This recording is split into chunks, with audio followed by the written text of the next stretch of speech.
ওমরে ফারুক ওনার কাছে আবু লুলু আল মাজুসি এক অগ্নি উপাসক এসে বিচার দিল, ইয়া ওমর আল ফারুক, আমার মনিবের নাম হচ্ছে মুগীরা ইবনে শুবা, সে প্রতিদিন 4 দিরহাম করে আমার কাছে চার্জ করে। এত টাকা চার্জ করে কেন? উনি জিজ্ঞেস করলেন, তুমি কি কাম পারো? আমি খঞ্জর বানাইতে পারি। খঞ্জর চিনেন? ছোট্ট ছুরি আরবরা পকেটে রাখে। ওমানের সুলতান কাবুসের ছবি দেখবেন, এখানে একটা খঞ্জর আছে। আমি খঞ্জর বানাইতে পারি।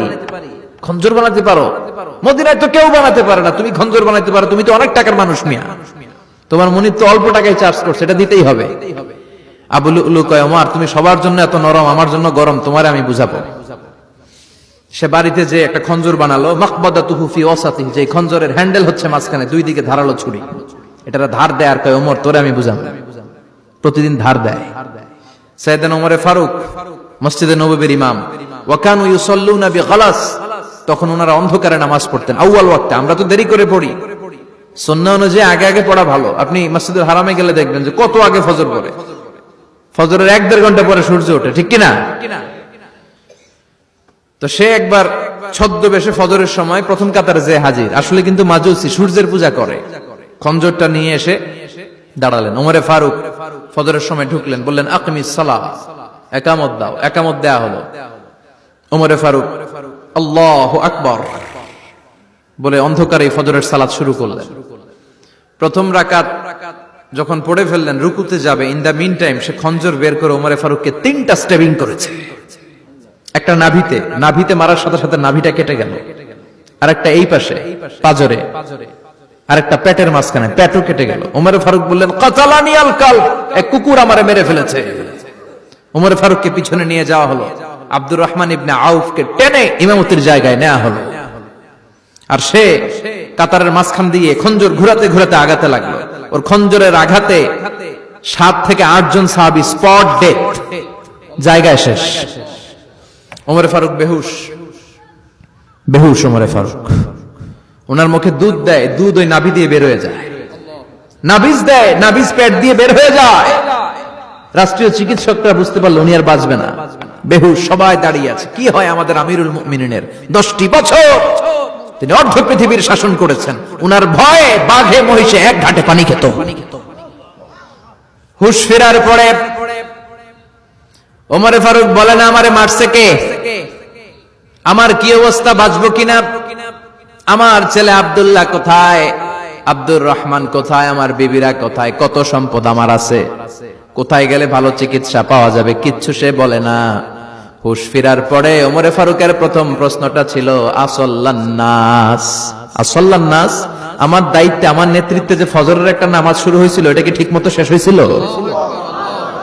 আসল্লান্নাস, মানুষের নামাজটা পড়ছিল, 1 রাকাতের দায়িত্ব পালন করতে পেরেছে, এরপর হুশ নাই। বাকি 1 রাকাতের কি হয়েছে? মুসল্লিদের কি হয়েছে? সালাতটা ওয়াক্ত মতো হয়েছে কিনা? আসল্লান নাস, এটা ছিল ওমরে ফারুকের প্রশ্ন। সুবহানাল্লাহ কইবেন না? তাহলে এই সালাতের গুরুত্ব আছে না নাই? সর্বপ্রথম এই সালাতের ব্যাপারে in the day of judgement আমাদেরকে প্রশ্ন করবে কে?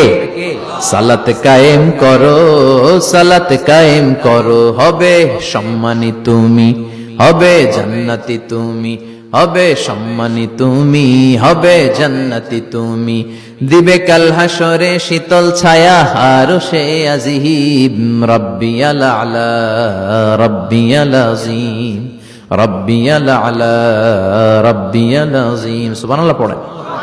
এজন্য নামাজ, এই নামাজ যাতে মিস হয়ে না যায়। সব মিস হতে পারে, নামাজ মিস হতে পারে না।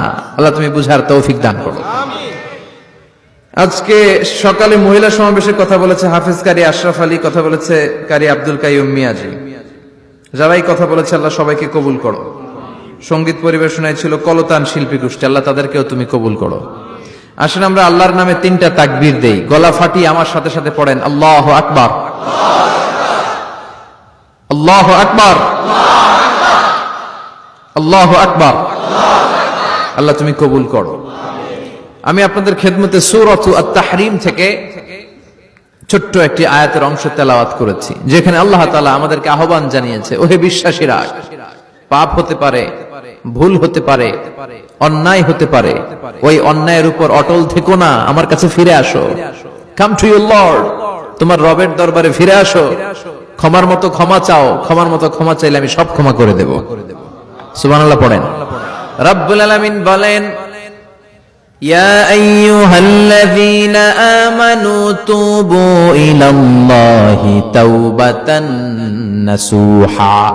ও বিশ্বাসীরা, ভুল করেছো, অন্যায় করেছো, পাপ করেছো, জুলুম করেছো, আমার কাছে ফিরে আসো, ক্ষমা চাও। ক্ষমার মতো ক্ষমা চাইলে সব গুনাহ মাফ করে দিতে পারে কে? পাপ নাই, গুনাহ করি নাই, এরকম কেউ আছি? কথা বলেন। কত পাপ করছি, কোনো হিসাব আছে? পৃথিবীর কেউ না জানলেও জানে কে? পৃথিবী না জানুক আমি তো জানি, আমি কি পাপ করেছি হায়। আমার পাপের করলে বিচার, বাঁচার আমার নাই উপায়।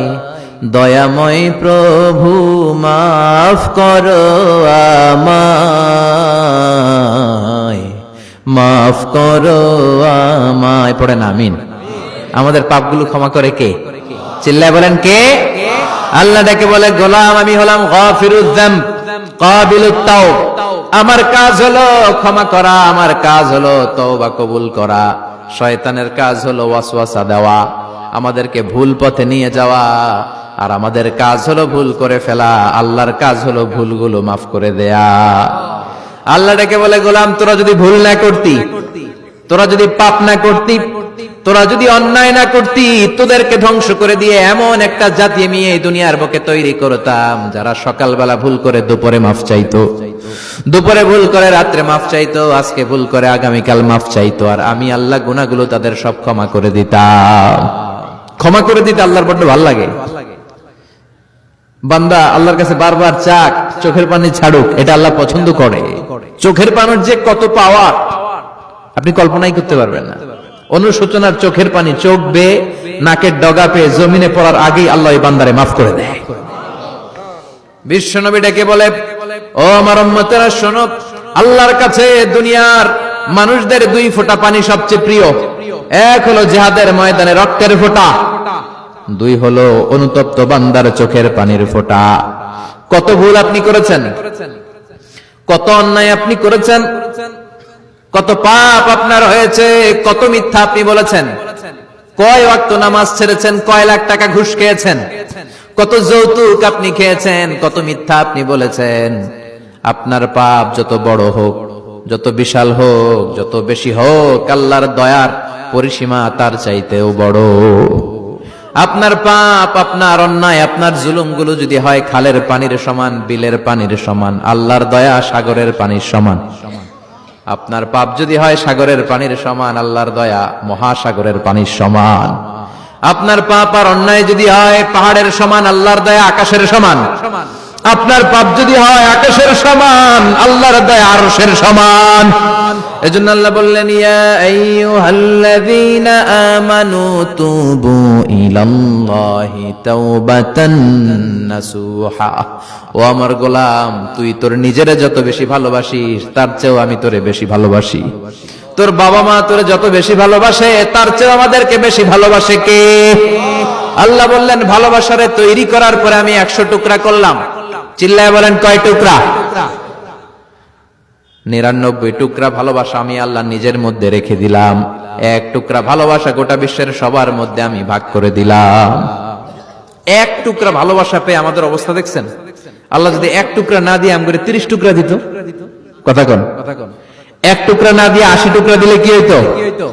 কথা কয় না। 14 ফেব্রুয়ারি কবে? আজকে কত ফেব্রুয়ারি? আর কয়দিন? কথা কন। বিশ্ব ভালোবাসা, বিশ্ব। এজন্য আল্লাহ ডেকে বললেন, গোলাম আমি যে তোদের কত ভালোবাসি তোর ধারণা নাই। চোখের পানি ছাড়, গুনার কথা স্মরণ কর, তওবা কর। তওবার মতো তওবা করলে সব গুনাহ মাফ করে দিতে পারে কে? বিশ্বনবী বলে, আমার কোনো গুনাহ নাই, তারপরেও প্রতিদিন 70 বারেরও বেশি আমি তওবা করি। আল্লাহে ইন্নী আস্তাগফিরুল্লাহ ওয়া আতুবু ইলাইহি আকসার মিন 70 মাররা। Could you imagine that? কল্পনা করছেন কোনদিন? যে নবীর গুনাহ নাই, ওই নবী তওবা পড়ে প্রতিদিন 70 বার, আকসার 70 বারের বেশি। আমার পড়া দরকার কয়বার? আপনার পড়া দরকার কয়বার? বিশ্বনবী 70 বারের বেশি বললে আমাদের পড়া দরকার কয়বার? আর আমরা প্রতিদিন পড়ি কয়বার? কথা কন। আমাদের ভুল হবে, ভুল হতে সমস্যা নাই, ভুল হয় মানুষের স্বভাব, কিন্তু ভুল হওয়ার পরে ভুলের উপর অটল থাকা যাবে না। শয়তান আর মানুষের মধ্যে এই মৌলিক পার্থক্য। শয়তান ভুল করে ভুলের উপরে আছে, ঠিক কিনা? ক্ষমা চায় নাই, কিন্তু আমরা সকালে ভুল করলে দুপুরে মাপ চাই কার কাছে? 19 সালে ভুল করলে 20 সালে মাপ চাই কার কাছে? মৃত্যুর আগ পর্যন্ত আমরা ক্ষমা চাইলে ক্ষমা করে দিবে কে? সব সময় 24/7 তওবার দরজা খোলা, দুইটার সময় ছাড়া। ভালো করে মনে রাখবেন, মুখস্থ ঠোঁটস্থ যেন থাকে। দুইটার সময় তওবা কবুল হয় না, চিৎকার করে বলেন কয় সময়? এক হলো বাদাল গরগরা, গরগরানি যখন আসে, মালাকুল মাউত যখন চলে আসে, মালাকুল মাউতরে যখন দেখে ফেলবেন তখন তওবা কবুল হবে নাকি? কথা কন। ফেরাউনের নাম শুনছেন? ওরা যখন আল্লাহ লোহিত সাগরে ডুবাইয়া পানি খাওয়াইতে লাগলো, পানি খাইতে খাইতে পেটটা হয়েছে এত বড়, আর পানি খাইতে পারেন। এরপর হাত তুলে কয় আনা মিনাল মুসলিমিন। কোরআনের আয়াত, আনা মিনাল, হাত তুলে কয় আমি মুসলমান। ফেরাউন না বলে মুসলমান, আমরা যাবো কই? কথা কও। ফেরাউন হাত তুলে কয় আনা মিনাল মুসলিমিন। আল্লাহ কয় টাইম ইজ আপ, দেরি করছস, অনেক সময় দিলাম, অনেক সুস্থ রেখেছি, ক্ষমতা দিয়েছি, দাপট দিয়েছি, তখন যদি ঘাটটা নত করে, মাথাটা নত করে একবার ক্ষমা চাইতি, ফেরাউন তোরেও ক্ষমা করে দিতাম। কিন্তু সময় শেষ হওয়ার পরে আমি মুসলমানদের অন্তর্ভুক্ত বললে কোনো লাভ হবে নাকি? আল্লাহ বলল সময় নাই, সময় শেষ। কারণ মুসা আলাইহিস সালামের চাচাতো ভাই অনেক দাওয়াত দিল, জাকাত দে। কারণকে জাকাত দিব না, এই সম্পদ আমি কামাইছি, আল্লাহ দেয় নাই। মুসা আলাইহিস সালাম বললেন তাহলে আযাবের অপেক্ষা কর। আযাব চলে আসলো। আল্লাহ বলেন মুসা সেফ জোনে যাও, সরো, এখনই আযাব। ফাখাসাফনা বিহি ওয়া বিদারিহিল আরদ।